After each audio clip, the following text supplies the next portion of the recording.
السلام عليكم ورحمة الله وبركاته. كل حاجة بتدخل بلدك عليها جمارك، موبايل، عربية، هدوم، حتى لو هدية صغيرة لازم تعدي على الجمرك. بس ليه؟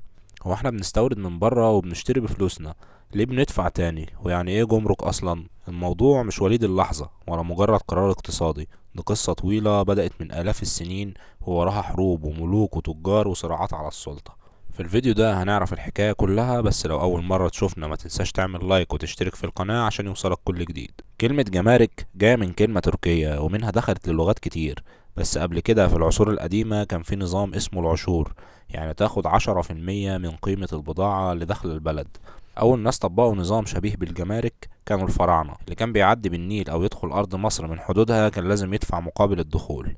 وفي حضارات تانية زي اليونانيين والرومان كان في محطات على الطرق التجارية فيها حراس بيجمعوا رسوم مقابل السماح بمرور البضائع. في العصر الحديث أول نظام جمركي منظم بمعناه المعروف النهاردة ظهر في إنجلترا في القرن التلتاشر. الملك كان محتاج تمويل للحروب، ففرض ضرائب على السلع اللي داخلة، ومع الوقت بقت كل دولة بتحط قوانين جمركية خاصة بيها تحمي بيها اقتصادها وصناعتها المحلية.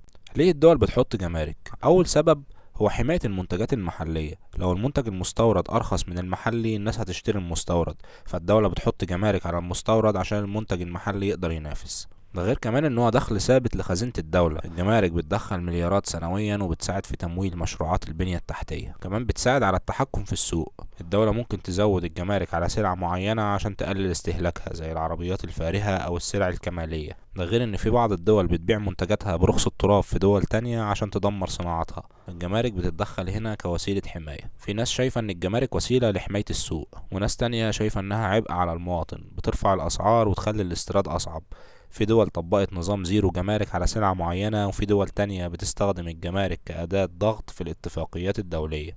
فكرة انك تدفع مقابل ادخال منتج بلدك فكرة قديمة جدا، لكن استخدامها ونتائجها وتأثيرها على حياتنا بيتغير مع كل مرحلة اقتصادية. فقبل ما تشتكي من الجمرك اسأل نفسك، هل القرار ده في صالح البلد ولا عبء جديد عليك كمواطن؟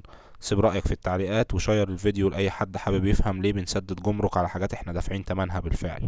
ما تنساش تعمل لايك وتشترك في القناة عشان يوصلك كل جديد.